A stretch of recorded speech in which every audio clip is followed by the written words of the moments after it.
Pokemon cards. We all know about Pokemon cards that hold the prestigious titles of most valuable, rarest, lowest population. These cards and their popularity are driven mainly by their quantitative measures. Beyond that, we have sought-after cards due to a certain extent by their limited supply, but more importantly, by the connotation behind the cards themselves.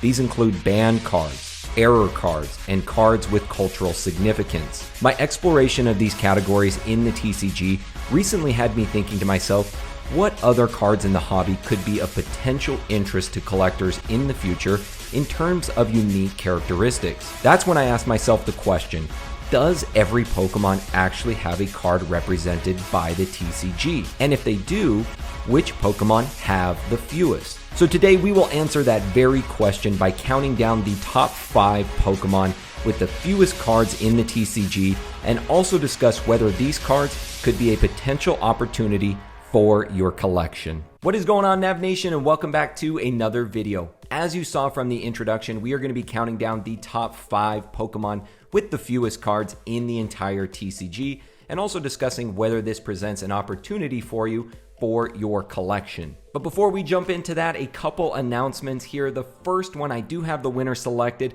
for the giveaway in last week's video of those 2 Battle Styles booster packs, and the winner will be featured down here below. So if you wouldn't mind reaching out to me, I will get those 2 booster packs out to you. And then beyond that, guys, we are on the hashtag road to 10,000. Yep, we are on the road to 10,000 subscribers as part of the Navigation Nation, a part of this awesome community. And guys, once we reach 10,000 subscribers on the channel, I have a huge giveaway scheduled for you guys. You've already seen the products that are going to be featured as part of that giveaway over on my Instagram, but there will be more products included in that along the way. So be sure, if you haven't done so already, give me that double slap attack, 1 for that like button, 1 for that subscribe button. Join the Nav Nation, join this awesome community. Let's hit that 10,000 subscriber mark. And with that being said, guys, let's jump into today's video on the top 5 Pokemon with the fewest cards in the TCG. Coming in at number 5 on our list with a total of only 6 cards in the entire TCG, we have Phione.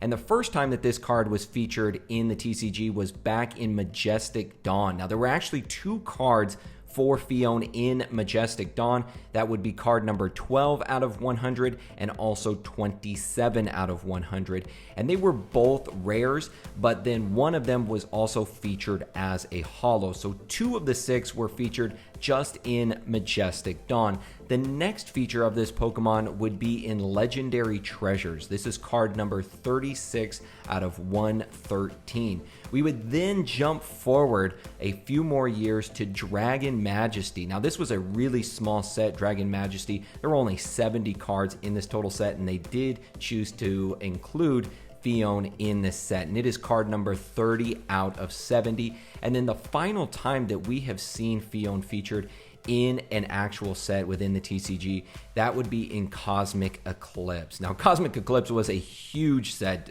well over 300 cards.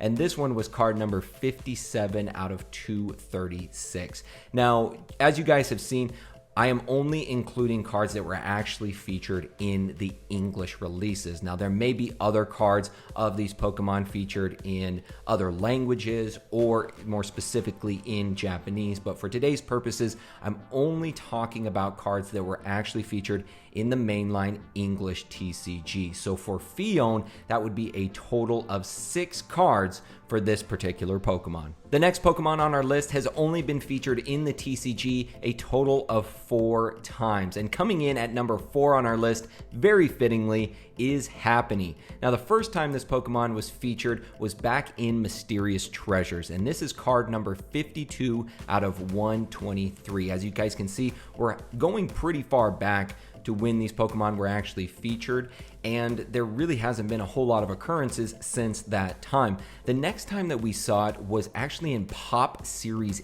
8. So not an actual Pokemon TCG set or a mainline set. This was a Pop Series 8, and it was card number 14 out of 17. So if you're just including the mainline or the actual TCG, this card would have even fewer. But because this is an actual English card, I went ahead and included it into the overall total for Happiny. And even if I didn't, it would still fall in this particular spot on the list.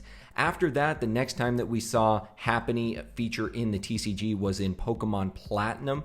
This was card number 76 out of 127. And then it was quite a few years later when Happiny was then featured in Unbroken Bonds. And this was card 161 out of 214. So quite a big span of time when Happiny was actually included in a set. There was a pretty big gap in all of the sets that it was actually featured in. And as I said, if you exclude Pop Series 8, you're really only seeing this particular Pokemon included 3 times in the mainline TCG. Coming in at the number 3 spot on our list, this particular Pokemon only has 2 cards. 2 cards total. That is something that I want to stress here with this particular Pokemon, is that there are only 2 cards, whether you're talking about Japanese, English, or anything else. There are only 2 cards for this Pokemon, and that is Budew.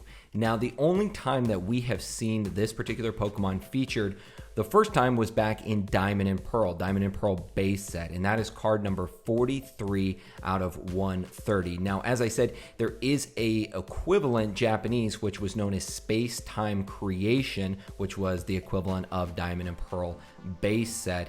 Beyond that, the next time that we would see Budew featured was in Stormfront, and that was card number 33 out of 100. The Japanese equivalent would be Intense Fight in the Destroyed Sky.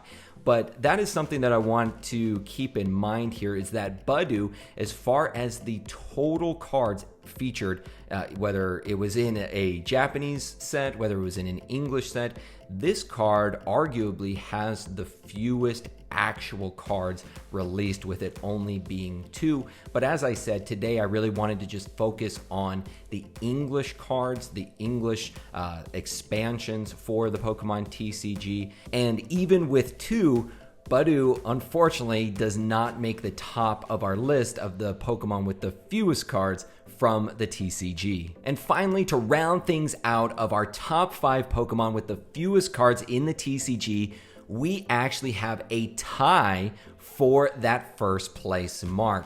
Now, the first Pokemon to share in this title of the fewest cards ever released for the TCG, the first one would be Bonsly. Now, Bonsly only has 1 card for the English expansion of the TCG, and that card was featured in Diamond and Pearl, and it is card number 71 out of 130. Also sharing in this spotlight is Mantyke, also coming in with just 1 card ever released in the English expansion, and that was also in Diamond and Pearl, card number 55 out of 130. Now, as you guys can probably tell by now, we have a recurring theme with all of the Pokemon that have made this list, and they are all baby Pokemon. Now, most of these were released during the Diamond and Pearl era, and that was really the height of baby Pokemon. The first time that they were really featured, the first time this typing was included in the TCG, and it has really just been phased out ever since then. Now, some of these have made a reappearance in later sets, but for the most part, these baby Pokemon were excluded or relegated to the Diamond and Pearl era. And with the games from Diamond and Pearl having a remake, I think that this could potentially present an opportunity to collectors or perhaps even investors out there that are looking for more unique characteristics from the TCG. And I think that these cards in particular, the fact that there are so few of them that were ever featured in the TCG, and that they all have that commonality of being baby Pokemon, I look at that and I see a potential opportunity there, very similar to many of the characteristics discussed in the introduction about Pokemon cards that have gained popularity and notoriety for their uniqueness, for those characteristics that have set them apart over the long term. And I think this is something that we could also have here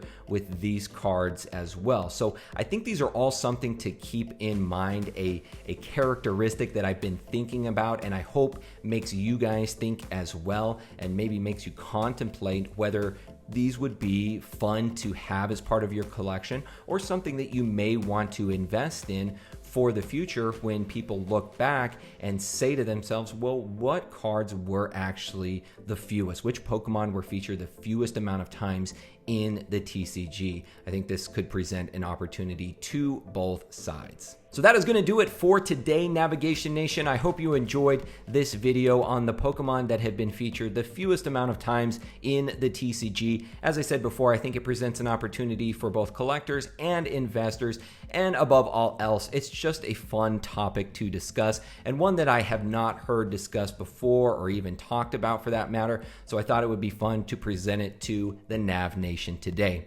Other than that, guys, I will see you all next time. My name is PokéNav. I'm here to help you navigate the world of Pokemon, one video at a time, and I will see you all in the next video.